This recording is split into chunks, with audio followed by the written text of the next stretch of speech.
Hey everyone, and welcome back to the channel. Recently I was asked to print this guy out for the film's director, which I was all too happy to do.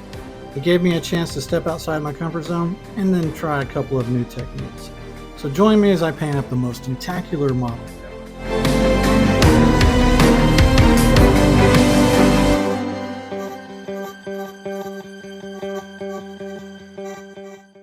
Okay, so first up, I want to say I'm sorry for the way that I sound. I'm getting over a pretty nasty summer cold, so I'm still pretty congested, so I do apologize for the way that I sound. But hey, you know what? It's finally cool enough down here that I can finally start painting this guy up, and I really need to get him finished up because I need to get him boxed up and shipped out for the person I was actually asked to print him out for. So what we want to do first is just basically block everything in, get him sealed up with a clear coat, and then come back and start focusing on the spots, details in the skin just to make him a bit more interesting, and then just kind of push towards those final details. Now this guy's been sitting on the shelf for about a month or so before I get started painting, what I want to do first is just wipe him down with some rubbing alcohol just to make sure there's nothing there that can interfere with the actual paint.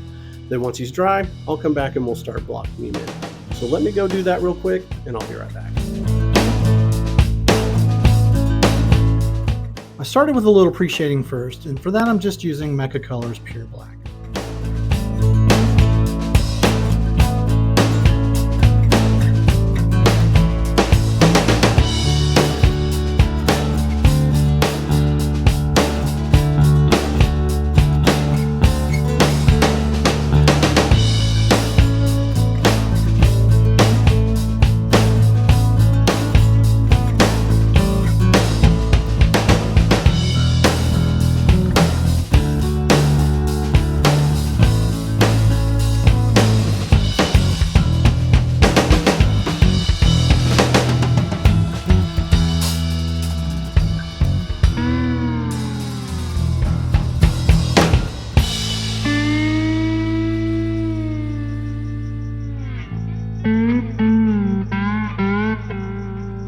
So the pre-shading is done, and yeah, I know it looks a bit strange, but this is how pre-shading should look. Now, if you're unfamiliar with pre-shading, it's exactly what it sounds like. You're basically going in, laying down your shadows before you even start painting. Now, this is a method I learned early in my airbrushing journey, as it's a good way for beginners to get comfortable with actually using the airbrush. The great thing about this method is it's super forgiving. Since you're basically painting over the black, you can easily erase anything you don't like just by building up your layers of paint as you go. Now this is also why I recommend that you go heavy-handed with the black. Even if you think it's too much, it's probably not. And you'll see by the end of this video that I've pretty much covered up all the pre-shading. So now that the pre-shading is actually wrapped up, it's time to move on to blocking in the body. I started with turquoise from Mecha Color to block in the face and around the chest and stomach. Now for the main color of the body, I went with a deep blue. And for the darker areas, as well as the hands and feet, I just used Mecha Colors blue.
To finish up the body, I added a little bit of electric blue to the crevices, feet, and hands. And I really like this color. It darkened up the blue while also making it more vibrant. I then added some blue-green to the neck, chest, and stomach, and finished him off with some off-white for the face and chest.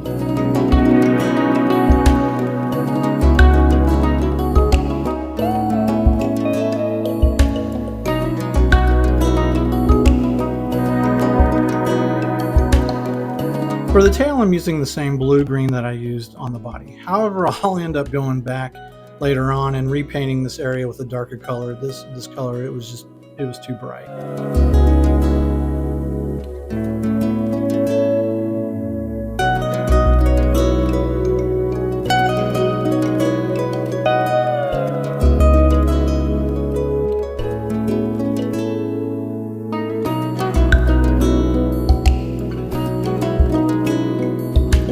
Okay, so I've got this guy blocked in, and I'm really happy with the progress so far. I think he's looking really, really good. So what I've done is I've gone ahead and sealed him up, and to do that, I just put about 2 to 3 coats of Krylon's flat crystal clear on him. Now I've let that set for about 24 hours to make sure it's good and dry, and that the paint that I've worked so hard on is well protected. Because this next step that's coming up, which I'm really, really excited about, a little bit outside my comfort zone, but still really excited about, is I want to do a freckle or add some freckles to his skin and stuff. By design, you can see that there's just a lot of areas of flat color on this guy, a lot of blue and stuff. So he does have spots, some leopard spots that, of course, run down his back, up into his shoulders, legs, and tail and stuff like that. And they'll, of course, break up a lot of that monotony of the blue and stuff. But again, I want to try and make sure I can add as much visual interest to this guy. So I thought freckles would be a good idea. Now, I've done freckling in the past, but I've never done it with my airbrush. It was mostly just with a soft bristle brush or a stiff bristle brush, a tongue depressor, or a chopstick. And I just could never get the look I was happy with. It seemed like I got more paint on me than I ever did on the piece, and the paint that did end up on the piece never ended up where I wanted it anyways. So I kind of just gave up on that method and stuff because it just wasn't enjoyable. So I thought, man, I really want to try and do freckling with my airbrush.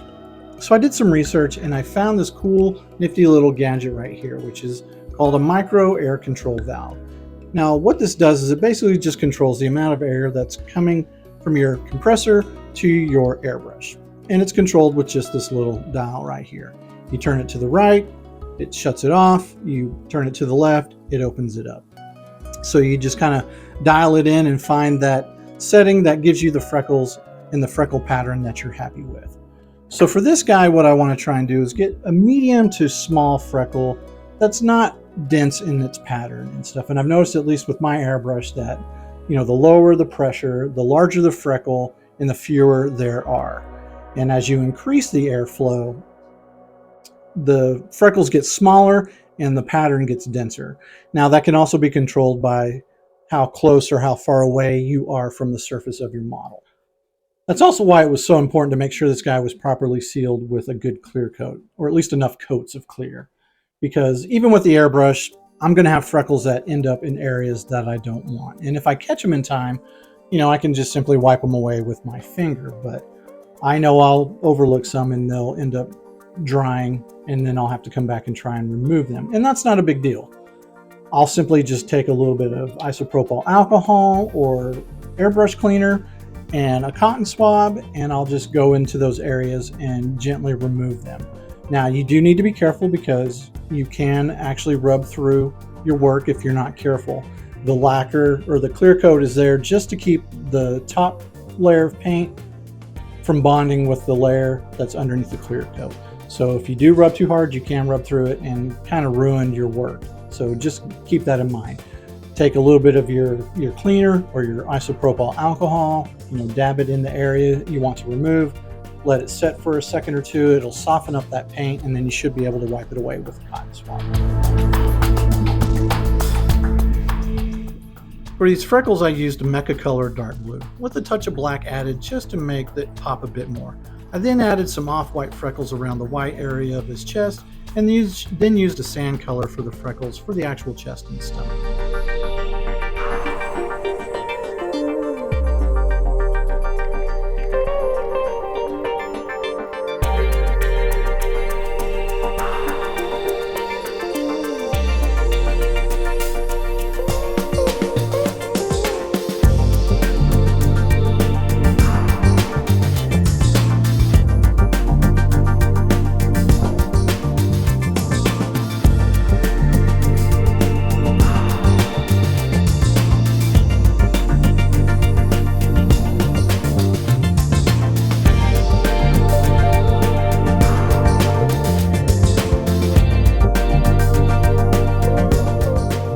All right, so real quick before we move on, I wanted to show you kind of the final end results of the freckles. So just let me kind of zoom in here and stuff and show you how they turned out. I absolutely love them. I think they look fantastic. I couldn't be happier with how they turned out, how they look, and just the process in applying them to the model as well. I thought was just, it was an enjoyable experience, more so than using the brush and the tongue depressor and stuff. Just a great way to add freckles to your model and stuff. So up here in his face, let's get a look at that, because man, just yes, look at that. It looks so cool. I love it. I can't, oh, these tentacles look great. So cool. So let me spin him around here on the back and let's take a look there, because I think that's where it really kind of shines and just illustrates what I was going for. You know, it really kind of helps break up all that blue, that flat color there on the back. Even with the blending, like I said, it's still just a lot of blue. So adding in those freckles just gives that interest that I was going for and stuff. And I almost don't want to cover it up with the leopard spots, but that's his design. So, you know, I've got to put them in there and stuff. But hopefully some of the freckles will kind of creep through the leopard spots around the edges and stuff like that. So that'll be nice. And then once I'm done, of course, I'll go back and do a little bit of freckling on top of the leopard spots as well, just to sort of help incorporate them into his design a little bit more and stuff. So I've gone ahead and sealed him. I put about 3 or 4 really good coats of flat clear on this guy just to make sure that he's well protected and stuff. But in the process of doing it, I missed a couple of freckles, which you can see here in his arm there, and then down here on his foot and stuff, which no big deal. I'll just mix up a little bit of paint and, you know, take a paintbrush and just dab over those freckles, and they'll go away. And even up here on the arm and stuff, I'll probably end up just painting over those with the leopard spots and stuff. So no worries. But you know, I was in a hurry. I was excited to be moving on, so I totally missed those and sealed them in there, so they are there forever. So anyways, I'm going to hop off and get my paint mixed up for the leopard spots, and we'll come back in and start blocking him in. I went with the same Mecha Color blue that I used for the feet and hands, but as I was going along, I ended up adding a little bit of black to the cup when I got to the actual feet and hands, since the straight blue would have just blended in completely.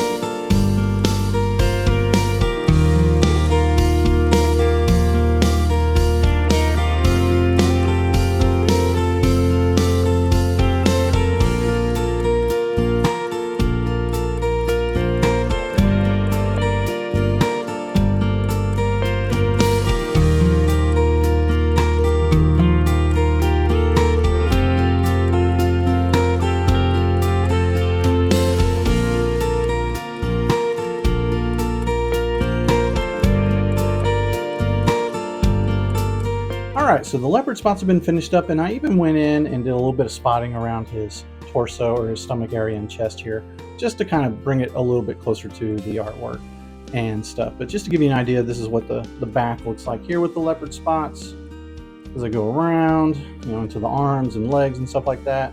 So really happy with how they turned out. A little bit of a process, but you know, I think it was worth it. I think it looks great. And of course, I'll do a little bit more freckling on top of this at a later time.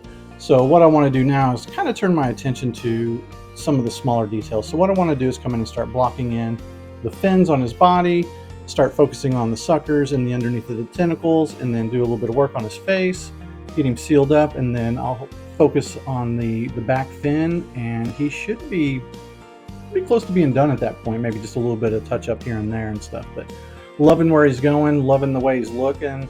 Super excited to be moving on, so I'm going to get some paint mixed up and then I'll be right back. With these fins, I started with the same blue that I used for the spots. Then when I got to the stripes, I just mixed in some white or black as needed to get the look that I wanted.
Time to tackle these suckers. You know, it's interesting how the longest part of this build ended up being one of the shortest segments in the video.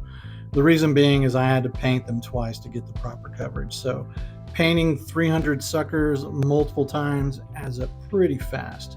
Now I started with the same deep blue as the body, trimmed the suckers with the dark blue, and then I actually mixed up my own color for the actual centers of the suckers.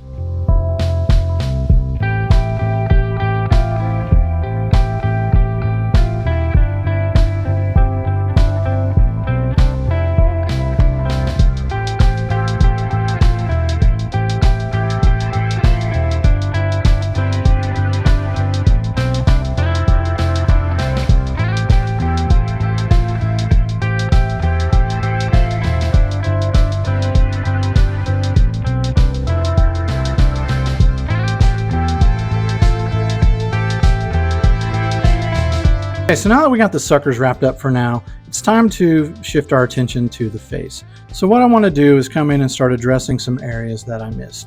So for instance, I didn't get good coverage up underneath the eyebrow here, so I want to address that. And then just start focusing on all the little details in the face, like painting in his nostrils, getting these little lines painted in for the sneer above his nostril. He's got these, his brow furrow right here that needs to be addressed. And then he's got a couple of little scars here too as well that are hard to see. So we'll want to put some paint there as well, just so that they stand out a bit more. Maybe do a little bit of a lip liner on his mouth and stuff. And then he's got this scar over here on his chin that'll need to be dealt with as well. And then after that, I can shift my attention to the eyes. So I'm going to do something a little bit different this time with the eyes. So instead of actually painting on the iris and pupil onto a smooth surface, or a smooth sphere, sorry, what I did was I actually left the iris and pupil modeled in and stuff. So the idea being that I'll get the eyes painted, and then I'll come back in with some clear UV resin and drop that in these little spots here in the eyes where the pupils are, and then cure that, and then come back and do a gloss over the entire eye with the same resin, and then cure that as well. Now, unfortunately, I'll have to address the eyes off camera because my eyesight, unfortunately, is not what it used to be. So I will need the assistance of some magnifying glasses to paint those nice and clean and stuff. So once I get that done, then I'll come back and show you the results. Hopefully they look amazing. And if they don't, then I'll just paint over the eyes and do the typical, iris pupil paint job on them and stuff like that. So I'm going to get my paints in my wet palette, and then I'll hop back on and we'll start getting this face wrapped up.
So I got the face and eyes wrapped up, and I'm really liking how it turned out. Just those subtle little details that I was able to call attention to, I think really helped add some life to his face. Just a little bit of lip liner for his mouth to make that smile pop a little bit more, even adding in some paint to that scar there, I think looks great. And again, just painting in and around the eyes and darkening that area there, as well as adding some paint and some lines to the brow furrow and the scars above his eye and stuff. I think it turned out really well. I'm super happy. Okay, so real quick update on these eyes. So kind of turns out that I wasn't really happy with the way these eyes ended up looking after all and stuff.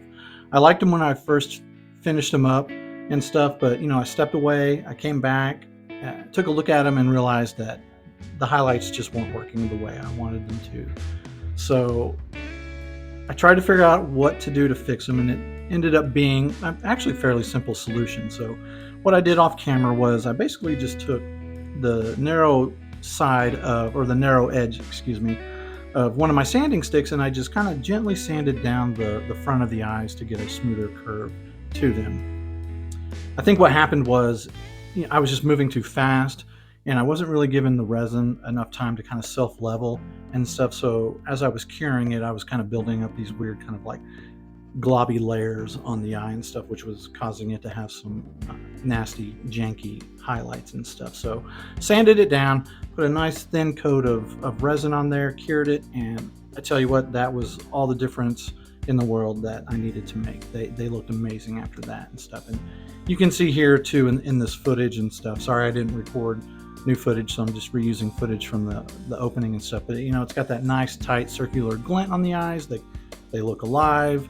And like I said, yeah, just super happy with how they turned out. So I'm glad I went back and fussed with them and stuff. So I still think this is a method that can work. I'm just going to take a little bit more practice on my part and stuff. Plus, I do want to make some updates to the sculpted part of the eye as well. I think it'll make applying the UV resin a lot easier if I make those updates and stuff. So anyways, wanted to give you a quick update on the eyes and stuff. Didn't like them, had to fix them, and now I'm happy with them. So let's move on to the rest of the build. To wrap things up on the body, it's time to put the final touches on this dorsal fin. After masking everything off again, I touched it up with some electric blue on the upper part of the fin. Then I painted the outer edge with black, followed up with some spots, and then added some freckles to tie it all together. And that's pretty much it. The body's done, and it's time to move on to the base.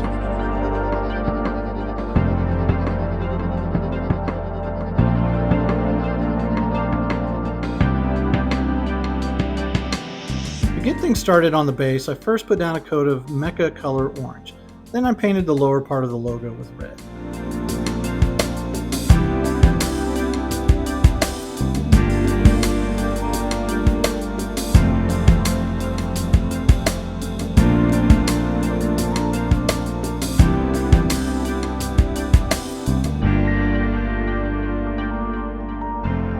Okay, so I've applied 3 good coats of a nice gloss lacquer to the logo here. So now what I want to do is come in and paint the extruded portion of the logo itself. For that, I'm going to paint it blue. Now, when I do that, of course, I'm going to get overspray on the front, and that's not a big deal. I'll come back in with some of this airbrush cleaner here and a cotton swab and just gently remove any overspray that gets onto the front of the logo. Once I'm done with that and it dries, I'll put a piece of tape over the front of that and then paint the base black, seal it with a nice matte finish, and we will be done. To paint the raised area of the logo, I went with the same electric blue that I've been using throughout the entire build.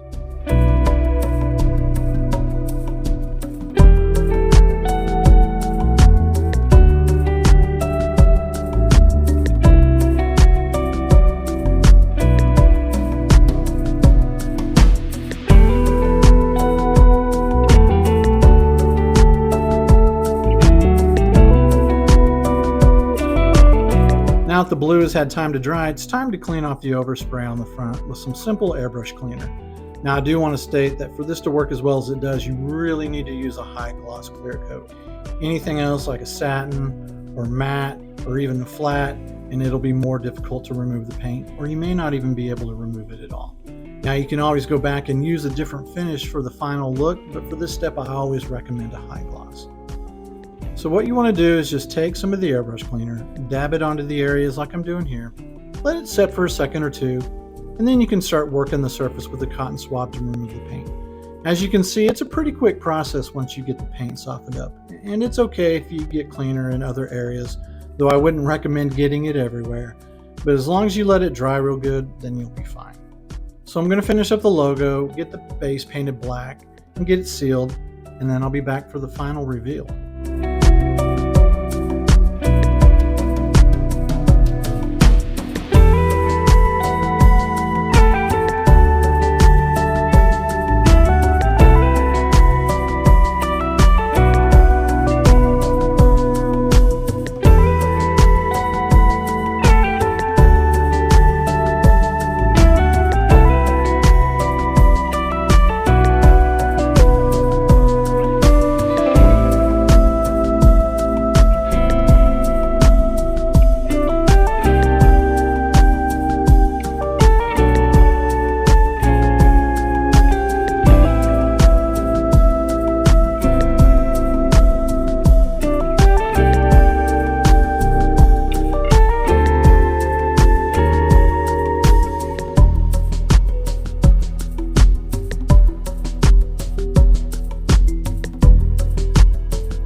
There you go. This guy is done and ready to be shipped.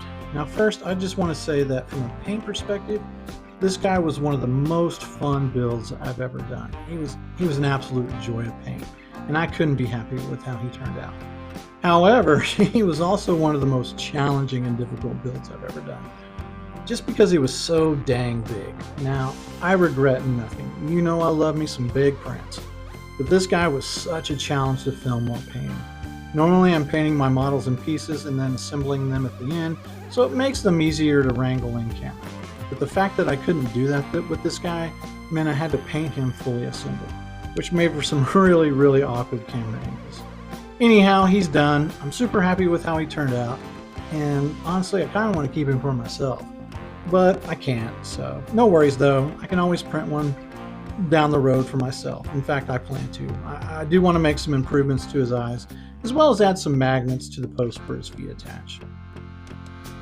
So I hope you liked the video, and of course if you did, please hit like and subscribe. Also let me know if you like the new collage format or if it's too distracting. So until next time everyone, take care.